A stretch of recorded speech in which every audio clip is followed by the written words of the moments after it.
Hi, I'm Cassandra Ames with the City of Ames. Let's talk about Penny.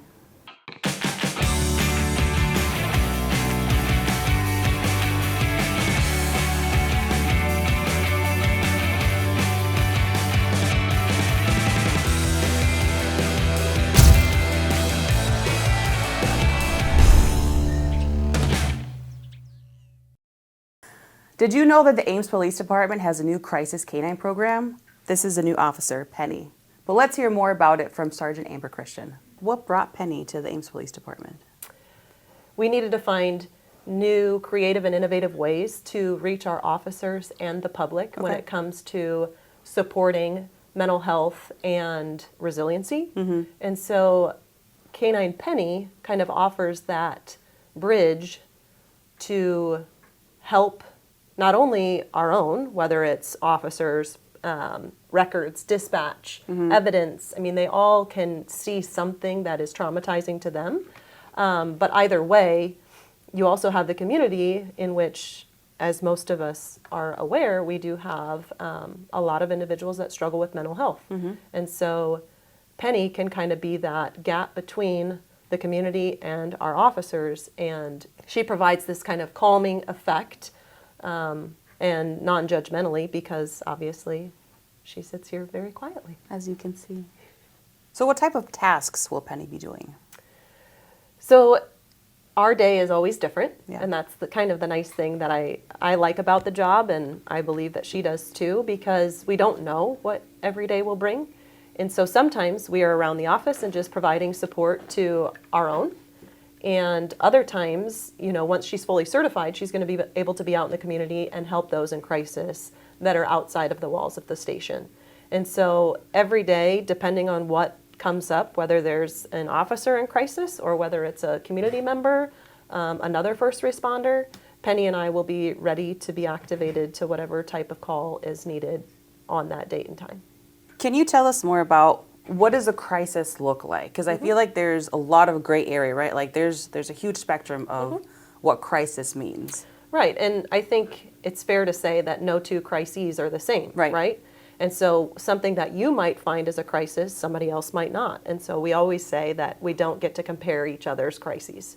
But for Penny, through our training and experience, she is going to be exposed to a wide range of things that could potentially startle a normal dog. And so from anything, you know, whether, God forbid, but a natural disaster, obviously we would be boots on the ground for something like that. If there was something traumatic that happened, you know, in a school or in the hospital or something like that, she has been exposed to several things that would typically create this stress response from a dog. And as you can see, she is very calm. And she is like that whether she's hearing gunshots, whether she's hearing sirens, whether she's hearing somebody drop something, clapping, all of those things. So again, I can't say for sure like what crisis we might go to. Some people that have just lost a loved one, they might want to sit with a dog that can provide that support and non-judgmental effect of just being present. Can you tell us about her first day here? Yeah. So the first day that we got her, I drove to Colfax and picked her up from the Crisis Canines of the Midlands. They had been who was taking care of her.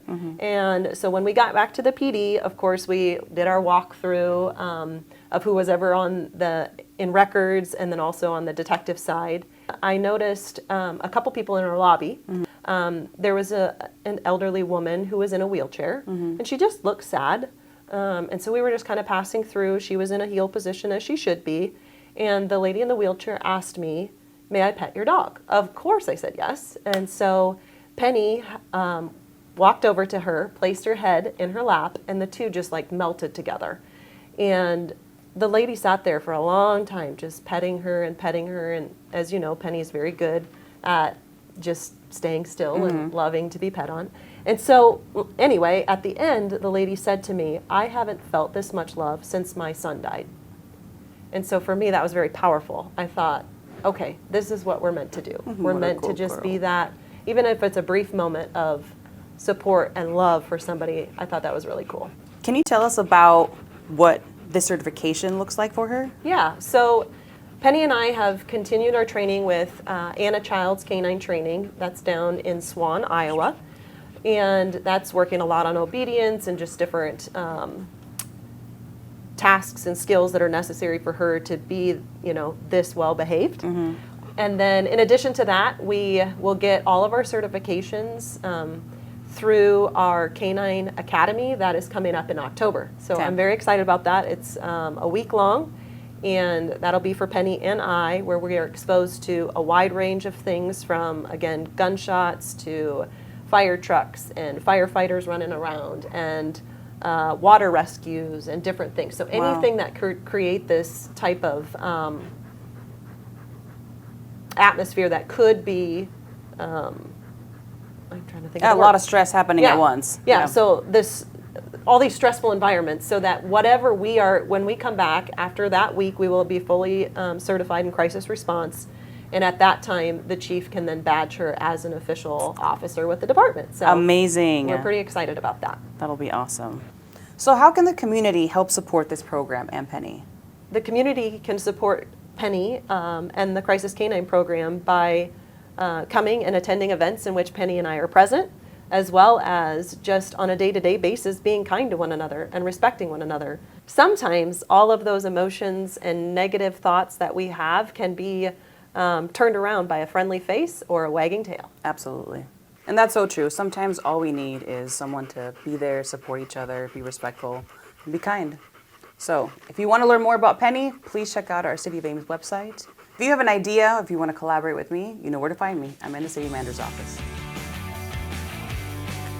Oh, yes, a good girl. Yeah. Good girl, Pen Pen. Oh, here, let me see it. Hi, let's talk about... Are we recording? Yes. Great. I did not say that out loud. Yay, and we're done. And we're done.